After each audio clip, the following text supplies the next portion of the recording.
It's time to get real. It's time to get raw. It's time to look ourselves in the mirror and come to the resolve that this version of ourself is not going to carry us in the stretch. I've been this version of myself long enough that if I don't change, if I don't do something about this, then I'm going to find myself bankrupt. Having that faith, that vulnerability to just see things that are hard to see. You got to get comfortable being uncomfortable. So can you handle the truth? It's a question. And if you can't, then if you see that, then you can say, well, if I'm going to change, I'm going to have to figure out how to deal with that discomfort until the point that I can see what I need to see, then I can change it. So it's the persistence of continuing to do something until you can do it.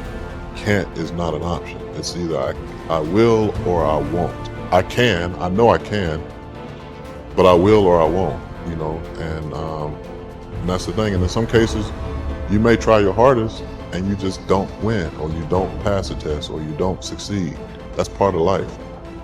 Understanding it's going to take hard work, discipline, and learning how to work with other people in order to get to the next level.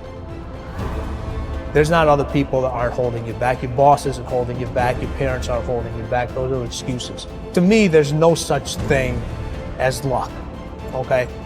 All luck is preparation meeting opportunity, plain and simple.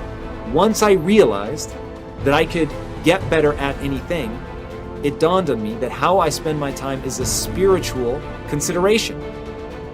And I didn't want to die with potential that I failed to turn into skill set. That, to me, that speaks to me. How much of my potential can I actually turn into skill set and get good at this stuff and push and grow and improve? Like, that to me is just this incredibly intoxicating feeling. And waking up every morning with a desire to adapt, with a desire to change. Stand out today. Be different. Become something different. Stop lying to yourself and stand up and become something with worth, something with more than you've ever been. Your goals that you set for yourself, that's your power. Your ambition is your power. It's about how hard you can get hit and keep moving forward. How much you can take and keep moving forward. You have to electrify and get all the things that are necessary within you to start doing the things that you need to do. So when the time comes, you can kick down that door and move towards the possibilities of being the best of who you really are. Learning how to concentrate, learning how to focus in, deciding that you're going to focus to develop your skills. You'll be surprised of the ideas that will come to you, of the people that you'll be able to attract, of the opportunities that you'll be able to see. You'll begin to see things that have been standing there looking you in the face saying, I can't believe this has been here all this time.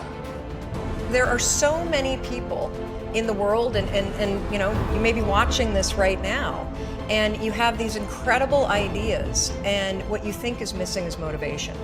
And that's not true. Because the way that our minds are wired, and the fact about human beings, is that we are not designed to do things that are uncomfortable or scary or difficult. Our brains are designed to protect us from those things, because our brains are trying to keep us alive. And in order to change, in order to build a business, in order to be the best parent, the best spouse, to do all those things that you know you want to do with your life, with your work, with your dreams, you're going to have to do things that are difficult, uncertain, or scary, which sets up this problem for all of us. You're never going to feel like it. Why is it so hard to do the little things that would improve my life? Waking up and realizing that I'm never going to feel like doing the things that are tough or difficult or uncertain or scary or new, so I need to stop waiting until I feel like it. And number two, I am one decision away from a totally different marriage, a totally different life, a totally different job, a totally different income. Whatever you don't use, you lose. Lack of use causes loss. On this planet. Maybe not the next one, but on this one. If you tie your arm to your body, leave it there long enough, you'll never use it again. It's over. For the arm. Now, it may not be over, but it's over for the arm.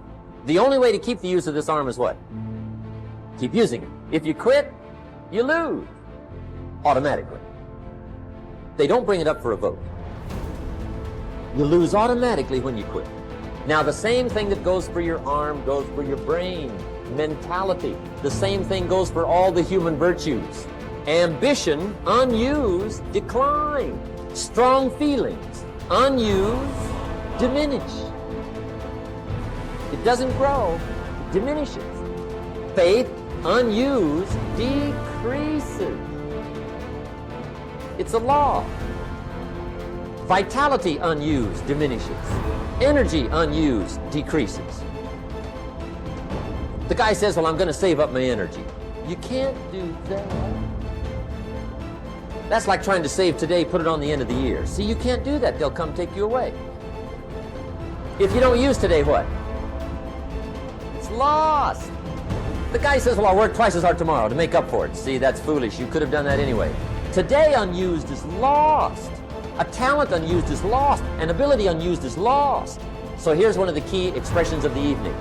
Take a new inventory of yourself. Starting tomorrow, new project. Take a new inventory. And make sure that all of your talent and ability and mentality and ingenuity and vitality and strong feelings, faith, courage, make sure that all you've got's being used. Otherwise, you lose. Resolve to focus on the solution and what can be done now, rather than on what happened and who's to blame.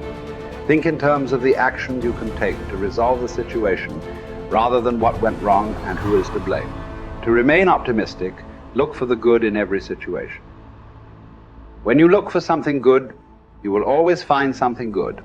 Furthermore, while you're looking for something good, because your conscious mind can hold only one thought at a time, you will automatically become positive, optimistic, and back in full control. Seek the valuable lesson in every problem or difficulty.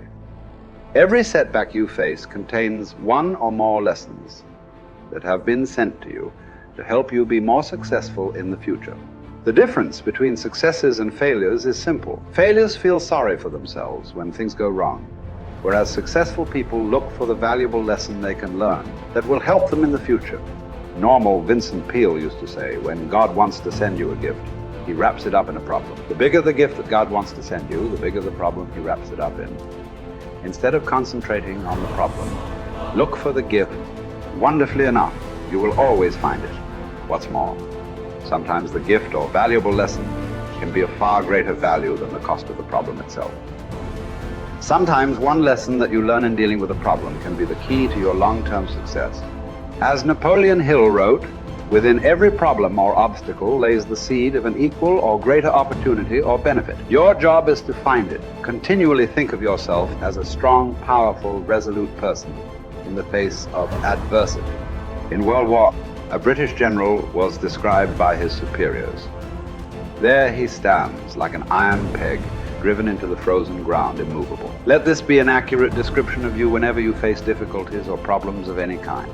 Resolve to stand like an iron peg driven into the frozen ground.